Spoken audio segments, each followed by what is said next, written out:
Hello friends, I welcome you all to Nandip Academy for UPSC and MPSC. In this session, we are going to analyze MCQ questions from the newspaper The Hindu dated 22nd December 2020. Let's move on to the first question. When does Insolvency and Bankruptcy Code, that is IBC, apply? That is, what is the threshold of the IBC as of today? A. Rupees 1 crore, B. Rupees 1 lakh, C. Rupees 10 lakh, or D. Rupees 10 crore. So, if you're aware of the finance minister's announcements and declaration after the COVID was imposed, that is on 24th of March, the threshold has been increased from 1 lakh to 1 crore. Now, why has the threshold been increased? What is IBC and why is it in news? Let's understand all this from this information that I would be sharing with you. So let's understand first the meaning of insolvency. What does bankruptcy apply? When can a company be said to be insolvent or bankrupt? And there is a board that will deal with all this. And what are the other functions of the board? So first, insolvency is a situation where individuals or companies are unable to repay their outstanding debts. Bankruptcy, on the other hand, is a situation whereby a court of competent jurisdiction has declared a person or other entity insolvent, having passed appropriate orders to resolve it and protect the rights of the creditors. It is a legal declaration of one's inability to pay off debts.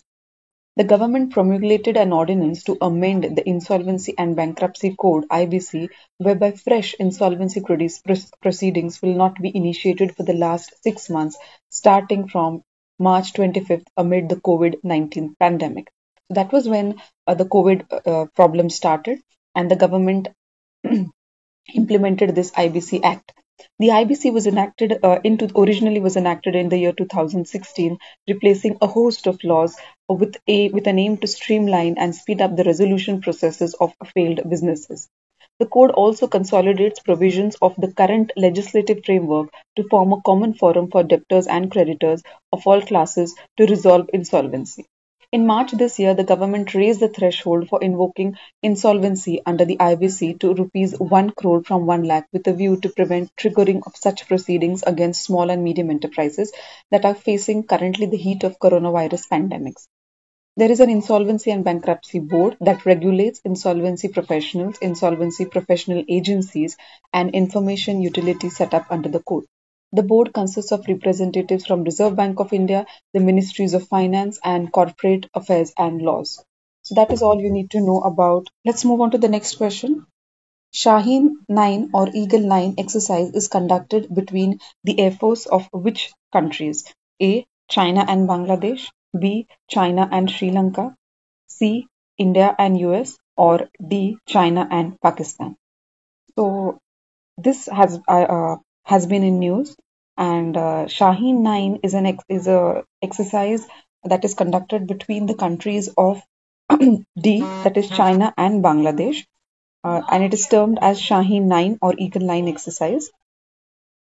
So, why is it in news, and what else do we need to know about this? It is the ninth such exercise that is held between the Pakistan Air Force and People's Liberation Army Air Forces since 2011. Uh, on being questioned about the need of such exercises, they have quoted, the Chinese representatives have quoted, it is being done to improve combat capacity of both the air forces sustainability and also enhance interoperability. It is an all-weather strategic cooperative partners. China and Pakistan have friendly exchange and cooperation in political, economic, military, security, and a broad range of areas. The aim of this is to improve the actual combat training level of the two forces, and details about how many aircrafts are involved in this have not yet been disclosed, although the previous exercise that was held in 2019 involved 50 aircrafts. Let's move on to the next question. Which country is the variant VUI 2020-12-01/01 found? This is another variant of the COVID virus. And A, it is China, B, India, C, UK, or D, US. Now, all of you must be aware that this has been in news, and it is UK, that is United Kingdom, where this variant has been found. What is this variant? How many mutations does it have? Is there any cure for it? Let's see all that. This is a new variant of the novel coronavirus has been found in United Kingdom. Increased number of new cases are there, and because of this, many European countries and India too has put on hold flights that are coming from the country and are moving from India to the other country till December 31st. The variant, that is UVI 2020-12 #01, it is the first variant under investigation in December 2020, thus the name, has 23 mutations in all. Though a few of these are seen in the region of the virus that binds to the human receptor, a single mutation, N501Y, has been found to increase the binding affinity, making the variant more transmissible. On December 20, the COVID-19 Genomics UK consortium, which identified the variant on September 20, said the variant has been growing in frequency since November 2020 and is responsible for an increasing proportion of SARS-CoV-2 cases in the UK. So that is all you need to know about this new variant of the virus. Let's move on to the next question. Consider the following statements. 1. Nepal has a bicameral federal system of parliament. 2. It consists of National Assembly as the upper house and House of Representatives as the lower house. Which of the above statements are correct? A. 1 only. B. 2 only. C. Both 1 and 2. Or D. Neither 1 nor 2. So, as you're all aware of the turmoil that is going on in Nepal and of the Prime Minister's Mr. Oli's decision to dissolve the parliament. So, in this context, this question has been asked here. So, let's first understand the federal structure of or the structure of the parliament that is there in Nepal and what exactly has happened. So the former parliament of Nepal was dissolved. As you all aware that initially there was a monarchy in Nepal that is followed by a federal system of government. So the former parliament of Nepal was dissolved by King Gyanendra in 2002 on the grounds that it was incapable of handling the Maoist rebels. The country's five main political parties had staged protest against the king, arguing that he must either call fresh elections or reinstate the elected legislature.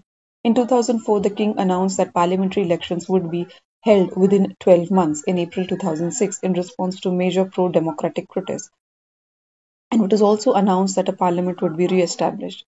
After the success of April 2006 People's Movement on January 15, 2007, the old parliament was dissolved and replaced by a 330-member interim legislature of Nepal. This legislature drafted an interim constitution and a constituent assembly election was held in 2008. The 601-member assembly on 28th May abolished the 238-year-old monarchy and declared the country as a republic. The second Nepalese Constituent Assembly was converted into a legislative parliament of Nepal after the promulgation of the constitution on September 20, 2015. The second Nepalese Constituent Assembly was formed after the failure of the first Constituent Assembly to draft a new resolution. The House of Representatives, also called as the Pratinidhi Sabha, has 275 members, whereas the National Assembly, called the Rashtriya Sabha, has 59 members. So that is all about the MCQs for today. See you in the next session with a new set of MCQs. Thank you.